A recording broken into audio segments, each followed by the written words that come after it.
Okay, my name is Julie Pearson Little Thunder with the Oklahoma Oral History Research Program at Oklahoma State University, and I'm interviewing Wes Studi for the Chilocco Alumni Association here at Chilocco Indian School outside of Newkirk. Wes, you're well known to many people for your film and theater work, and we're here today talking about your experiences at Chilocco and serving in the Army during the Vietnam War. Thank you for talking with me. I think it's going to be my pleasure. I'm not sure. We'll see, won't we? We'll see. Where were you born and where did you grow up? I was born in northeastern Oklahoma, somewhere between Tahlequah and Stillwell, Oklahoma, an area called Nofire Hollow, if you will. It's near Rocky Mountain and Mankiller Flats area. That's where I was born. And what about you? What did your folks do for a living? Well, initially what they did was they farmed, is what they did, and sort of subsistence hunting and farming, and then traded for and bought, or certain staples of whatever you had to buy back in the day. And that was essentially it. After that, my mother worked cleaning houses while my dad he worked in that day they called him ranch hands, but he was a ranch worker. Mm-hmm. Yeah. How about brothers or sisters? I had 3 brothers. Now have 2 brothers. We had one. We lost one a number of years ago. But the 3 of us remain, and I live in Santa Fe, New Mexico. I have one brother who lives in Nashville, Tennessee, and then another brother who is still near the home compound in Collinsville, Oklahoma. What was your exposure to Cherokee language and culture growing up? My exposure, if you will, was actually, I was inundated by Cherokee culture and Cherokee language. I didn't learn to speak English until I went to school in Muskogee, Oklahoma, first grade when I was 5.5 years old. I went there, God, it would have been sometime in the 50s, I suppose. And I did the first and second grades at a small orphanage, if you will, called Murrow Home, I think it's called. It's located right near Bacone College outside of Muskogee, because my aunt convinced the family that I needed a better education than what I would receive at Hungry Mountain, which is the little rural school that I would have attended like the rest of the family, were it not for my Aunt Jane, who said that he could get a better education if he were to go live at this little Murrow home and be transported back and forth into public school in Muskogee. So I guess the family agreed, and one day they came and got me and shipped me off to Murrow home, and within the year I had learned how to speak English. I don't remember the process. I really don't remember how that came about, but by the end of that year I could speak English. And I went home and tried speaking English there, and no one in the household was having it. No, we're not speaking English in this house. Who do you think you are? So I had to relearn Cherokee again. So within that summer I relearned, and then they sent me back for the second grade to that same place, Murrow Home and school in Muskogee. So that's when I became bilingual.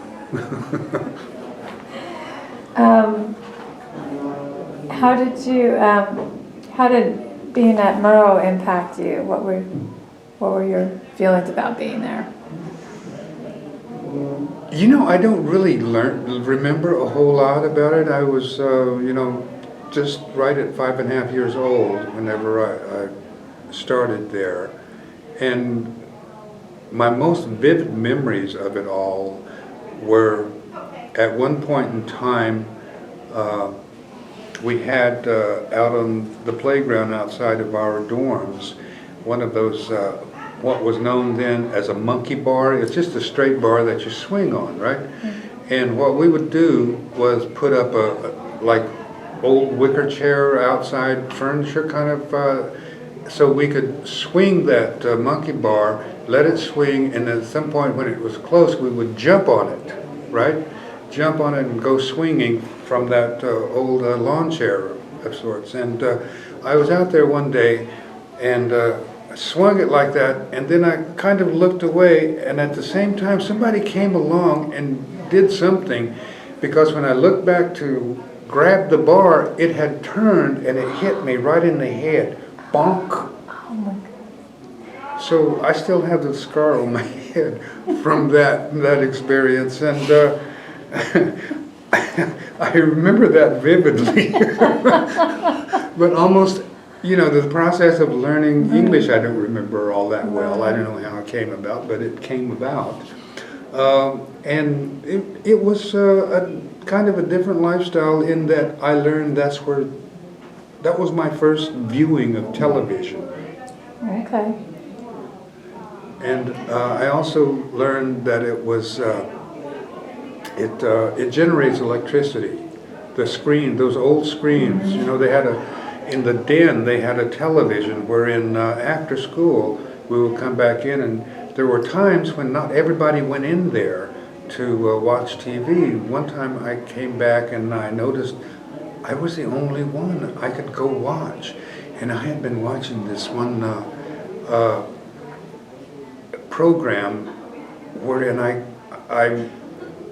I really began to like this woman on this program, and I thought, and I had seen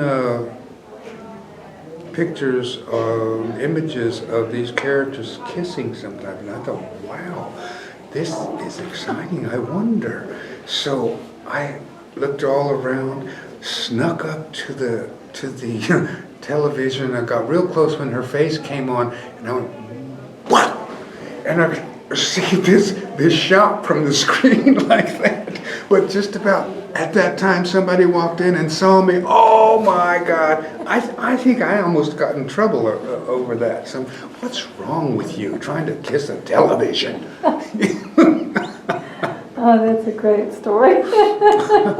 But that's one of my memories there, and you know, I was introduced to dorm life, right? Mm-hmm. It's a different kind of way to live from the family, but that's essentially my memories of Murrow home. Yes. So, how did you land at Chilocco? You know, my dad came here. In fact, last night I just met JT, is his name, can't think of his last name right now, but he played music with Andy here. Back in the day. He came up to me and he said, my name is so-and-so, and I used to play with Andy. You know Andy Studi? I said, yeah, he raised me. I told him, man. Oh, well, I'll be darned. And she said, I used to play music with him, played guitar in a band here. And it made me think, oh, and they used to sing a song like, roly-poly, daddy's little fatty, hungry every minute of the day. And he said, yeah, we did that, he said. Along with good night, Irene, good night, Irene. I'll see you in my dreams. And you were, all three of you, musically inclined. Had you started your band yet before coming to Chilocco, or not? Oh, no. Okay. I was totally unmusically that would happen inclined later. at that time. That okay. happened later on. That happened later. I think a huge influence of what at that time was that I really enjoyed Sunday mornings when Andy would get up and Mom would be cooking breakfast in there. He'd always grab up his guitar and start doing those old songs, you know, sitting around sing some songs like that. And Mom would say, "The food's getting cold." You can picture that, right? The food's getting cold. Get in here. Yeah. So coming to Chilocco, you knew that Andy'd come here. Oh, yeah. And, you know, this was in the 50s. Or, no, just, well, right out of the 50s and the 60s. And during those days, it was financially difficult for the amount of money that he made in order to feed 4 kids. It was difficult, and that was actually one consideration. And the better consideration was that he had told lots of stories about, you know, what kind of fun he had up here going to school, and you know, with the music and all of that, having had a lot of great experiences up here, and it made me think, wow, you know, I'd like to do that. So it was at about the time I graduated 8th grade. In those days, there was no graduation of 8th grade. You simply moved from 8th to 9th grade. But you also had these hazing kind of things that happened, right? In public school. This was in Skiatook, Oklahoma. And I was out after, it was sometime in the summer. Yeah, that's sometime in the summer before school started. There was a carload of kids pulled into our driveway, and I think I was on a horse out around the barn or something, and there was at least 5, 6 guys jump out of there, and they were going to come out there and give me a haircut, a freshman haircut. So they came out there and tried to chase me down on this horse. You know, I kind of knocked a couple of them down, just getting away from them. I didn't know what in the world. I had no idea what they were doing. And then the boss, ranch boss, shows up, and he starts tooting his horn and runs the guys off. Because actually we had already talked about the fact that I wasn't going to go to high school there in Skiatook. We had already decided we were going to make the application and all of that to come to school here. And like I say, finance was a consideration at that time. So it eased off the family, and I had always wanted to kind of get away and eat white man food, if you will, white bread and stuff like that, and see what it was like to have that kind of a meal on. So I came to Loop Hall right there and found out. Okay. So you'd been around a lot of different Native kids at Murrow, but here you were coming to an all-Indian school at Chilocco too. Yeah. What were your first impressions when you got here? I have to tell you, I was totally amazed at the number of different kinds of Indians that were here. I had no idea, to tell the truth. I mean, at Murrow, I was first and second grade. I didn't pay much attention to it. They were all just brown kids like me, so didn't really matter, and we were all speaking English. So it really wasn't a consideration of any kind. But when I got here, my God, we had kids from New York State to Washington State to Southern California to Florida and all the tribes in between. We numbered, I think, into 1,200 students or something like that living here in 6 homes. And then there was all the staff here as well. A lot of them were Indians of different kinds as well, who were instructors and or matrons or authority figures. Well, going back to food, did you visit the bakery or get to sneak any milk or any of that stuff? Actually, the bakery was the plum detail to get here. Everyone would get a detail I think of every semester, and there's 4 semesters, right? Yeah, every semester you'd have a different detail. You either did halls in your dorm, or you worked at the laundry or the power plant, or in the kitchen here, or the bakery.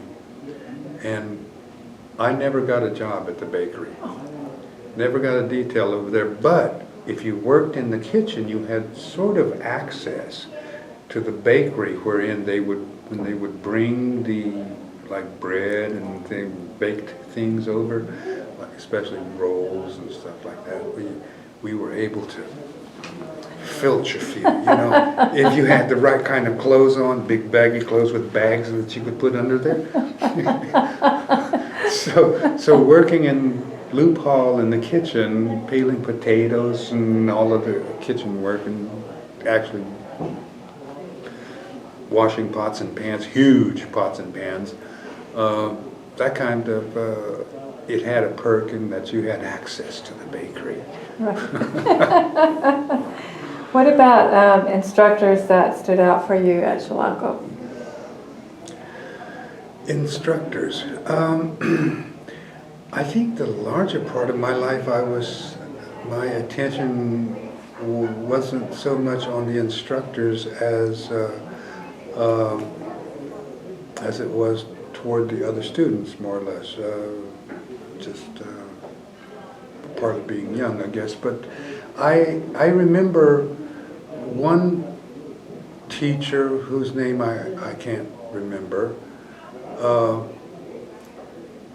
but he had taught sociology. And this would have been probably in the 11th or 12th grades, I think.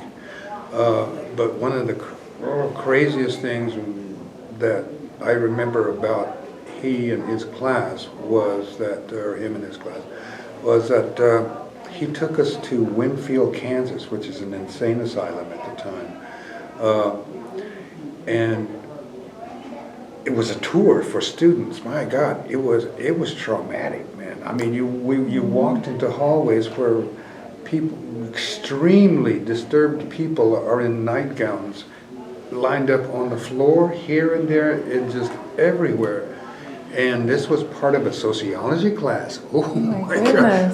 I thought, my God, that was practically traumatic, And I don't remember much more than just the sights and smells and everything of the place, And then one other instructor that I remember well, his name was Gregory, and he was also the commander of the 45th Division's Charlie Company up here, the National Guard. Well, one day, we were assigned reports to do on different tribes and on different peoples all over the world, and I had drawn, it was,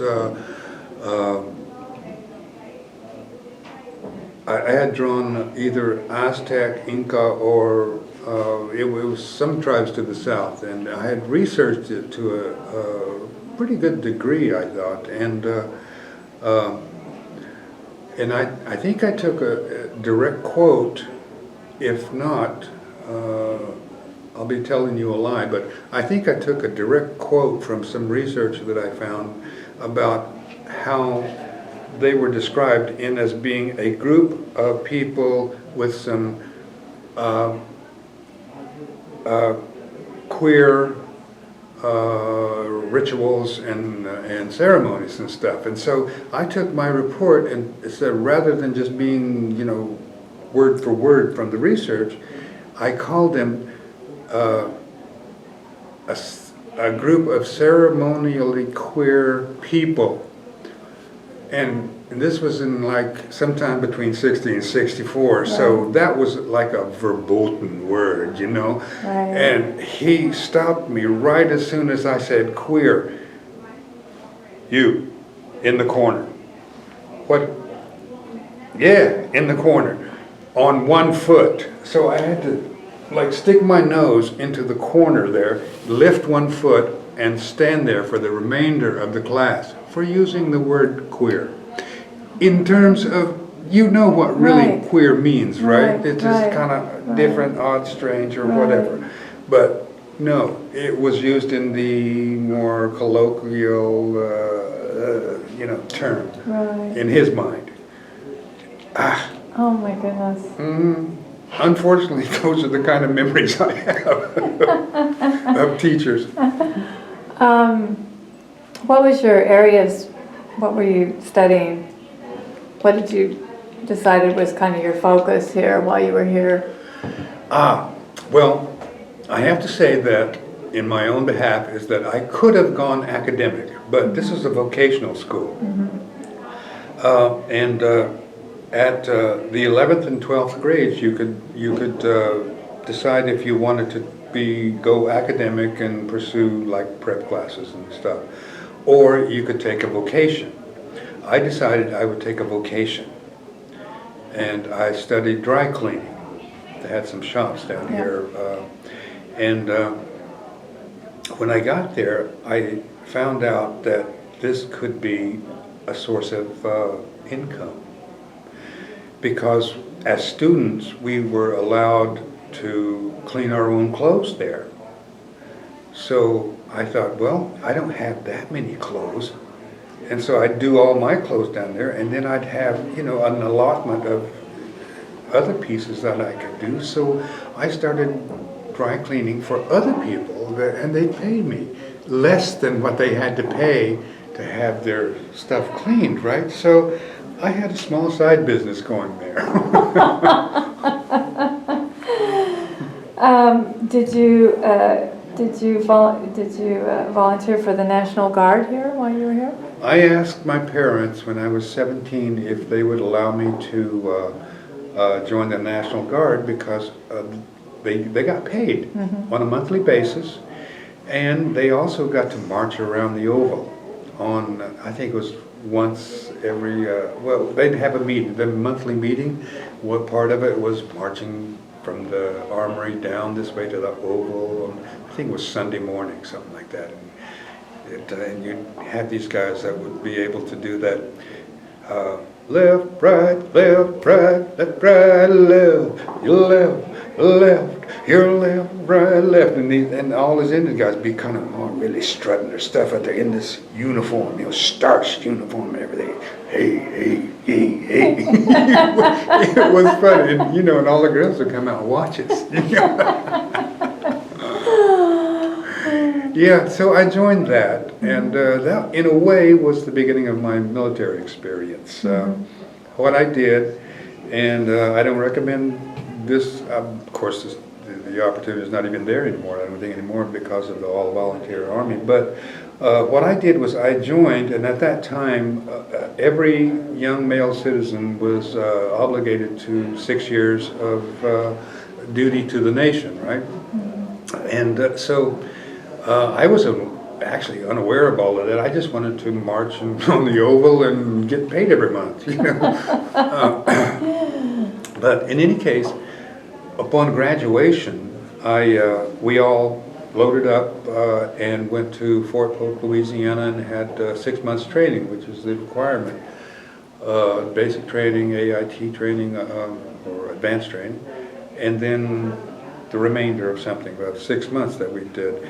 And then went home, and the requirement is every year you do 2 weeks at some camp or something, and then you attend meetings. Well, I became very slack after 2 years of doing that, and kind of forgot about it. And then about, at the time, would have been sometime in '67, I suppose, the Army activated me because they found that I hadn't been doing what I was supposed to do, going to meetings and stuff. But in any case, they activated me and sent me to Fort Benning, Georgia, and at that point I began to hear stories about Vietnam, mainly because this was like a holding company of people who were ready to ETS out of the Army. And they had all these different kinds of stories I'd listen to, really scary stuff, really funny stuff. Really, it just seemed like, wow, Vietnam, a theater of war, a theater of combat. I wonder what I'd be like in that. You know, young male begins to think, wow, what would I be like? I could test myself, couldn't I? So I thought, okay. I went up to the office and said, I'd like to go to Vietnam. And I had just about a year left of my obligation. And so they said, okay, you're nuts, but okay.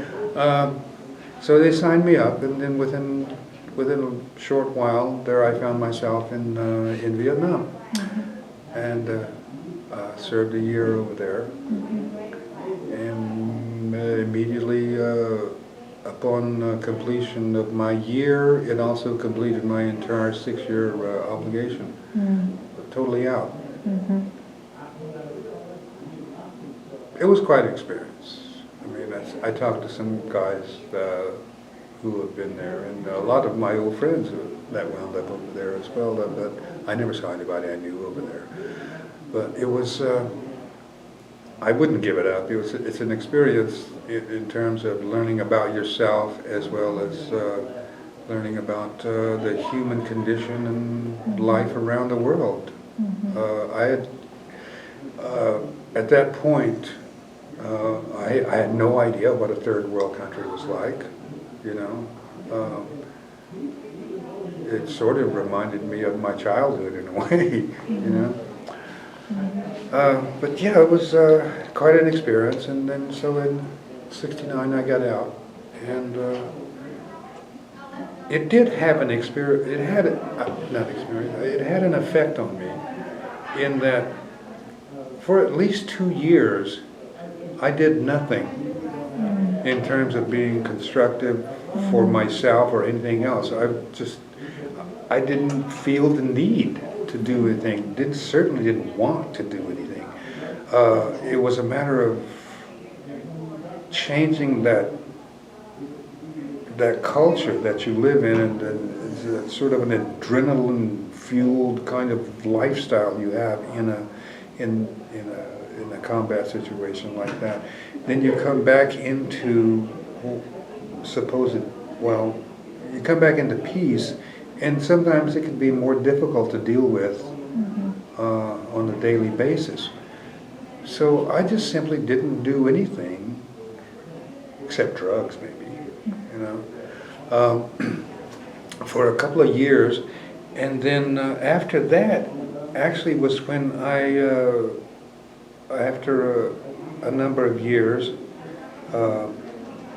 I decided that I could use the GI Bill to do my education and stuff like that, and I just sort of hopped along doing that, and I'm rambling here. You can cut me off anytime. Well, I was wondering, in terms of once you said, I'd like to serve in Vietnam, what was the name of what unit did you go over with? I went into the 9th Division Alpha Company, 3rd of 39th Infantry. So I served the entire tour as a rifleman, 11B10. My MOS was 11B10. Okay. Grunt. Were there many other Indian guys in your? No, there was actually there was one guy that I remember. He's Pima. They call themselves Tone Odom instead. Around south of Phoenix. He was he, and then a Mexican American, if you will. But we were the 3 darkest guys, except for the black guys in the company that I was in. So he and I were the only ones that were identifiably Indian in that. Geez, in the whole battalion, maybe, but that's the only ones I knew of. Did you feel like, how did your Chilocco background kind of help prepare you for the military? Oh, well, it's institutional. So I think it served me well, and then I knew how to make a bed. You had to keep your shoes shined, and that display of kind of stuff, the military display of your shined shoes and your bed that's tightened to the point you can make a quarter bounce on it or whatever, maybe a dime. I had inklings of that here at Chilocco. I mean, I'd learned all of that stuff, how to keep things clean, orderly, and how to keep your trunk packed just the right way, and how to dress and how to iron, how to wash your own clothes, and all. I had learned all of that stuff here, and still serves me well. How about growing up in the country? Did you have any skills that you took from that into the service? Any growing up in the well, I was familiar with weapons. All my life, weapons were around everywhere. They were just like stacked up here. It would scare people these days to see how there's a rifle over the door and leaning up against the closet or whatever. And nobody ever shot anybody, back in those days. But I don't know. Something's changed. But at that point in time, I think living a rural life is a good advantage for somebody going into the military as an infantryman, for sure. I had no idea what it's like to work behind a desk or anything like that.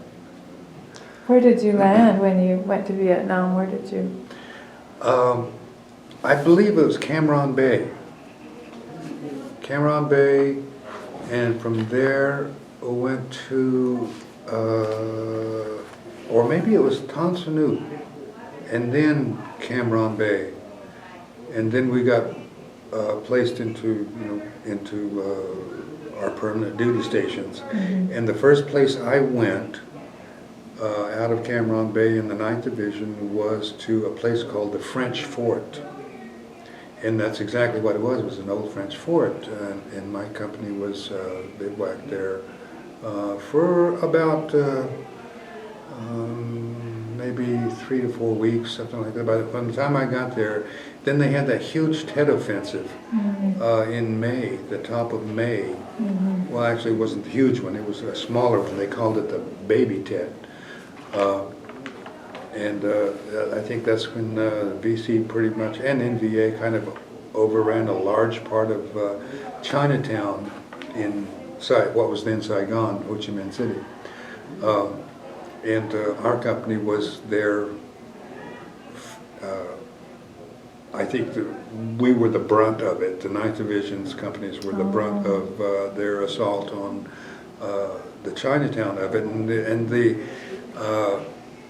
bad part of all that was that I think most of the Chinese people that were segmented in that area were very friendly to the troops. But what happened was, I think the VC got in there, and that's where they were shooting from. I mean, that's why those were the areas that they were using the Chinese population as kind of a barrier, right? And so they're being able to attack us through that. And so unfortunately the 9th Division's response was to destroy that part of town. I think that, I'm not totally sure, but I think the 9th Division was censured for that part of the war, in that they really devastated that entire segment of the.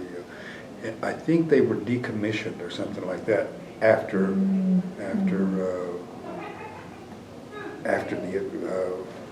the fighting was over. But as I understand it, they're being recommissioned again or something like that. Maybe they need more troops somewhere in the world. What did you think of your officers in Vietnam? I think that we had to teach them very quickly. Once they got there, most of them the officers were almost straight out of OCS. Officers Candidate School, and they, while they had plenty of theory, we almost always were actually attached to and followed what the first sergeant said. You know, he had to work with his first sergeant, or platoon sergeant, and the platoon sergeant, who's an enlisted man, is actually the guy that we all adhere to. We just sort of salute the officer, unless, of course, you know, the smart ones would begin to learn from our platoon sergeants and know how to do things, because he's the one that was, the officer is the one, your platoon leader is that communicates with headquarters, right? So he has to make the decisions, but if he's smart, he's going to run them by the platoon sergeant first, because the platoon sergeant knows the men, he knows the terrain, and, you know, so the lieutenants, the second lieutenants that came in to lead us, if you will, had to learn quickly to adjust to the way that we did things, and then he was responsible for us, right? But the people that the person that we as troops followed, of course, was almost always the enlisted guy. How soon did you see combat after you got there? It was very quickly.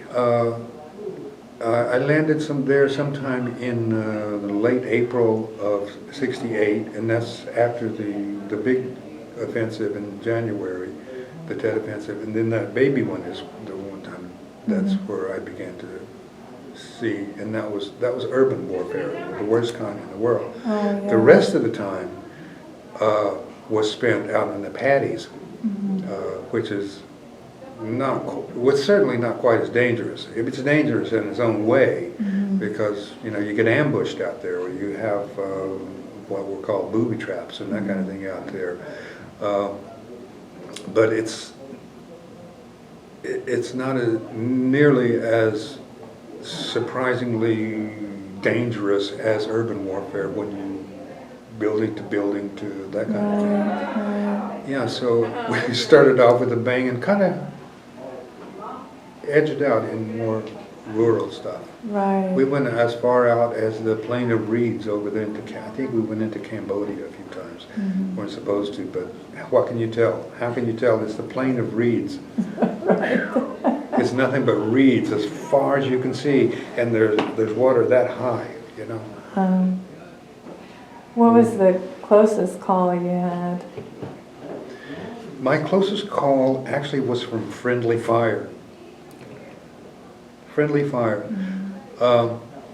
And what it was, one evening we set up next to a little village that had a stream running right next to it, and right across the way there was a hog pen and several hogs in there, and so we set up there to go to sleep for the night, and I think I was either first or second, something like that, first or second for night watch, and that's when we had those night lights that were about this big around and about that long, and that's what you watched with because it's so dark, right? So you get a little bit of this, you see green vision, green images out there through this thing, and when on my watch, excuse me, those hogs started running around over there like something's happening. Oh, geez! So I started watching like that, but I wasn't quick enough. As you know, after I heard that, we got incoming fire, and so they had gotten in around those fires, and they started firing on us like that. But we fired back, and that wasn't really that bad. It just, you know, the fight went on for 4 or 5 minutes or something. It wasn't that long, but then they called in an airstrike. You know, the big choppers, the big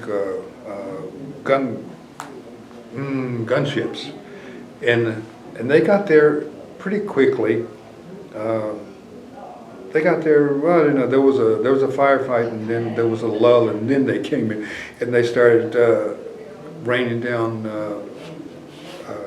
what I think 50 calibers, and they so we had we really had no cover from the top, right? I mean, so everything just zoop, zoop, zoop, zoop. We started hearing rounds coming in from the gunship, which didn't get quite the right coordinates, so they were firing down on us. Oh my goodness. And tracers every, I don't know however many, but every once in a while you see tracers coming down around you, left and right. And what do? You know, you move left, you may move right. What? You know, it's an awful place to be. There's zip, zip, zip, zip things coming down like that. I suppose that would be my closest call. But the good thing about it was that they hit us with a rocket. During that same attack, they hit us with a rocket, and it hit this adobe wall, if you will. It was a mud wall, actually. It hit that, and it sprayed everything, not only the shrapnel, but mud and mud cakes and all over them. And I think I'm pretty sure what I got hit with was a piece of dirt that hit my knee and knocked my kneecap off to one side. So, but it didn't cut anything. So that's why I think it was the dirt. So it knocked my kneecap off to one side, and then there's several other people got hit that night. Some either by the enemy or by friendly fire. Friendly fire, that's quite a term. But in any case, because of my knee, I got dusted off. I got dusted off. Oh, and I have to tell you, just between you and me, and for the rest of the world to see, that was an amazing trip for me, because they came in afterwards. They came in to look for the wounded, and the medics did, and so they saw my knee and they said, "Yeah, we got to dust you off." So they put me on a carrier and put me into the helicopter like that, and they said, "You're in pain." So they gave me a shot of morphine and lifted off. Oh my God, that was the most beautiful night of my life. Here, my kneecap is halfway around my knee, but I'm laying there and I can look up and I can see the universe of stars out there, and I'm affected by morphine, feel no pain, and I'm rising above all of that havoc, all of that stuff going on down on the earth, and it was like escape into heaven. Right. So did you have to have a surgery, and then how long were you? What did they do? They know. Maybe they just we got moved there. It back. I think they just knocked it back over and then taped it up, and I stumbled around for maybe a week or two, something like that. I think so. I had easy duty for a little while there, and then they said it's okay now. Sent me back out on the line. Did your don't know the friend make it out? Do you know? He didn't. And the sad part is, the day that he died, we were in a little village called Rockeen, and it was an actual little town made up of board sidewalks and what would seem to look like a movie set kind of a town or something, you know. But no, it was totally used, kind of it was functional. It was a little village. But one day, I think we were all we were down. We weren't doing anything, and I went walking down the sidewalk next to the stores and stuff, and I saw him up ahead, and he had strapped on his .45, and he was kind of walking around down there, and I said, something started a conversation, but and this was kind of, I don't know, morning or midday thereabouts, and he had been drinking. He was out of it, you know. And he looked at me and he said, he didn't even hear what I said, but he looked at me. He said, remember the golden key. Okay. And I went on about my business, and about 30 minutes later, he had taken his .45 and blew his head off. I'm sorry. Yeah. Yeah, that was pretty bad. And I never could understand why. But he didn't talk a lot either, so I didn't really know him in terms of beyond.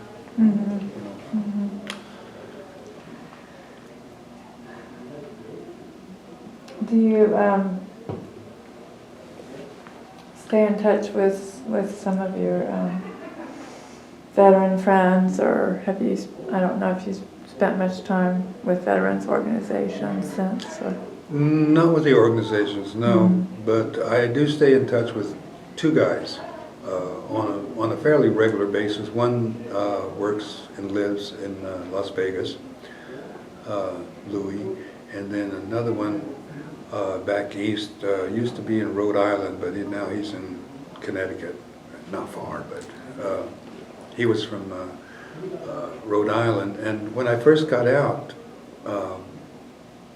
I was living in Tulsa for a number of months, and decided I wanted to take a trip, and where I would go would be back east. So I got names of some of my guys that I was over there with, and I found in the local paper an advertisement for driver needed.